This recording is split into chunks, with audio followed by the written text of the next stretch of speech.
I've gotten it wrong 3 times in a row, trying to predict the price of silver in the coming year. For this silver price prediction video for 2024, will you give me another chance to get it right? If so, let's explore.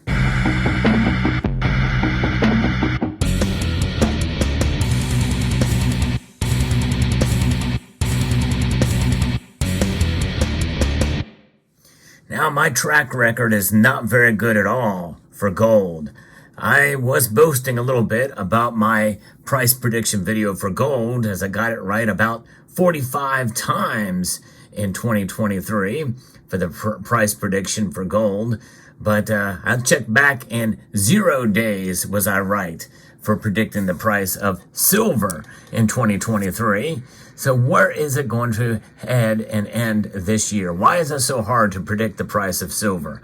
The silver market is unique in a way. It is certainly tends to fall behind gold by a lot. The gold to silver ratio has widened greatly. In fact, now it is pretty much normal to see it in the high 70s or 80 to 1. Will that change in 2024? Many people feel like it will, that this may be the year for silver to shine. I think it's going to go up. Now, being cautious, I should probably revise my prediction downward for 2024.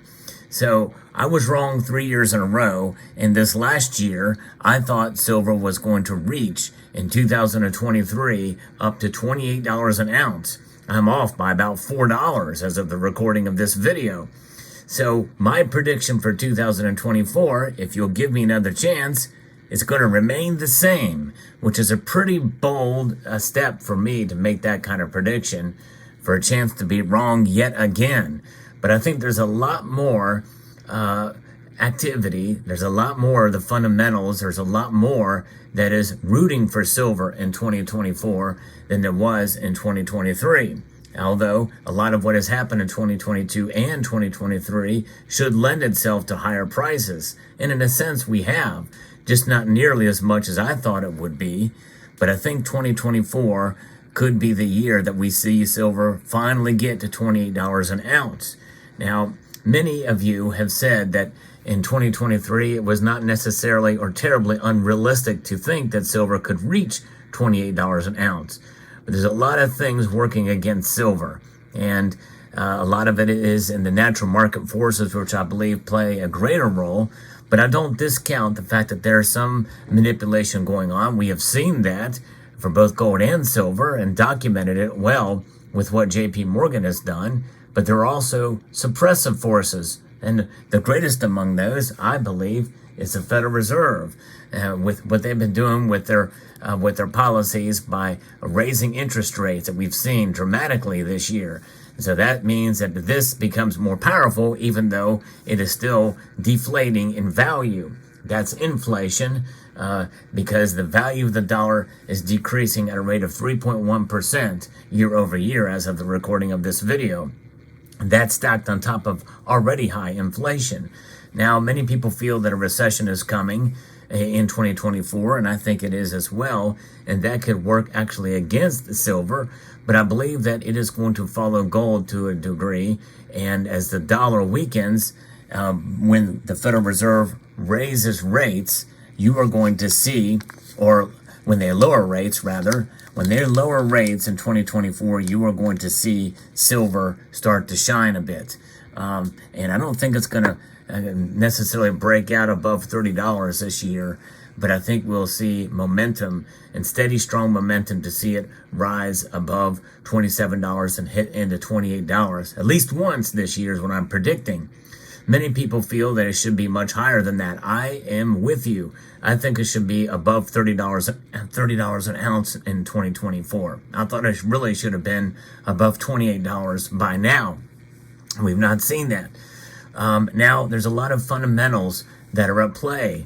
You know, I think that in spite of a potential recession, I don't think that's going to necessarily squash demand for silver. There's so many different things, including government initiatives and even mandates, that are going to be calling for more silver to be utilized in industry. I think that demand will outstrip supply again this year, which will put further pressure on the prices. We do have the derivatives market, which really hits hard for silver. The derivatives market means that there's a lot more paper assets for the metal than there are the ounces that back them, and so that is going to certainly weigh on it pretty solid, and that means that we're going to see a very difficult time for silver to really creep up, and we may see the gold to silver ratio widen a bit. But as gold climbs, and I think that's going to probably happen later in the year, I think we're going to see silver reach up again as well too, to comfortably trade above $25 an ounce, where that $25 very well could be that new floor.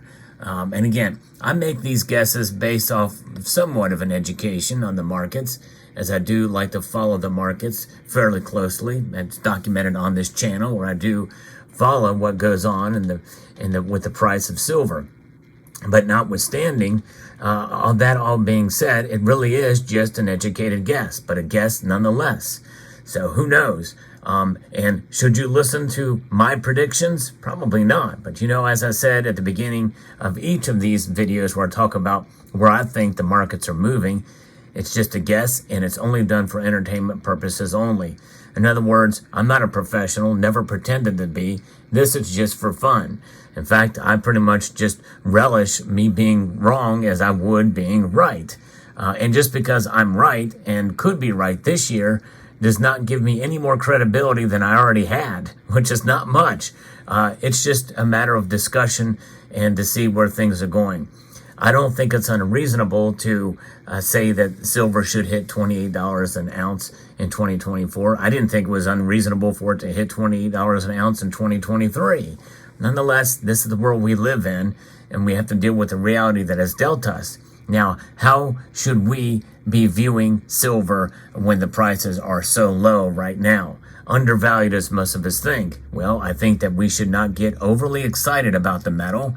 But notwithstanding, I do think that we should have expectations that of holding the metal is going to be a good thing for us.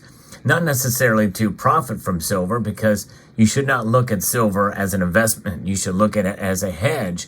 And the only way really now that silver can be a hedge for you, the buyer, is to buy smartly. Use dollar cost averaging at the least, and what I refer to as enhanced dollar cost averaging at the most. You practice that principle, well, it doesn't really matter what the price is or what it will be, you're going to do well. You're going to preserve your wealth over the long course of time, even stacking physical silver, in which you are punished by the premiums that you have to pay for the metal. So these premiums, really, aside from how you buy it, and you utilize those practices and fiscal responsibility, and don't go into debt when you go to buy silver, then you're going to do well. And what does doing well mean when stacking silver? It means preserving your wealth. Why? Because silver, as a monetary metal, really is something that sits outside of the entire system of banking, the Federal Reserve, dollars, that type of thing. It's like an insurance policy. And so when you hold it in that regard, price becomes rather immaterial to you, because until you actually are forced to liquidate or have to sell, well, there you go. It's sitting there pretty, literally pretty, for you, for your well-being, financial well-being in due course. Now, there are times when you have to sell, and those are the times when you don't have much more of these around in order to make ends meet. And so you are forced to sell your silver. I would encourage you not to get in that position by having some of these. Sometimes dollars are the backstop to prevent you from having to use these in the case of a national crisis or regional crisis that may come way outside of your control. We all can have personal crises, and we should prepare for that. And by doing that, we have dollars on hand. Even though they are losing value, there's still some merit to having them in reserve just in case. But silver, indeed, is that ultimate backdrop. But the thing is you can certainly get burned by silver. Many people have. I see it in the comment section a lot on my channel, which is why I like to be realistic about the metal.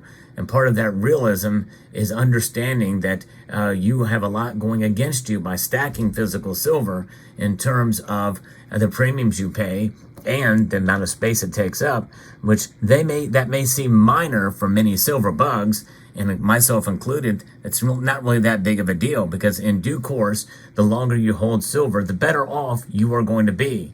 That's the biggest lesson we can take from this. So this prediction video is merely an exercise in entertainment, just to kind of see how it ends. I'm predicting a bold prediction of $28 an ounce by the end of the year. I would like to be right for once about silver. This will be my 4th time doing this, making predictions by the end of the year. Was wrong for 3 years in a row. We'll see what happens. I was thinking about going back $1 again to $27 an ounce to be more comfortable with it, but I'm going to be bold this time. But I think that most would agree that that's not that terribly of a bold prediction. We'll see what happens with silver. In the meantime, I'm going to hold on to what I have. Probably going to get a little bit more in 2024. We'll see what happens. But no matter what silver does in terms of its price, even if it ends the year lower than where it is now, understand that it's for the long term. What does the long term look like for silver? I'm talking years. You got to think in years when you're thinking silver, not months. So I hope you found this video informative, insightful, and educational. I'd like to extend a multitude of gratitude to each and every one of you for taking the time to watch, and encourage you to please rate, share, comment, and subscribe.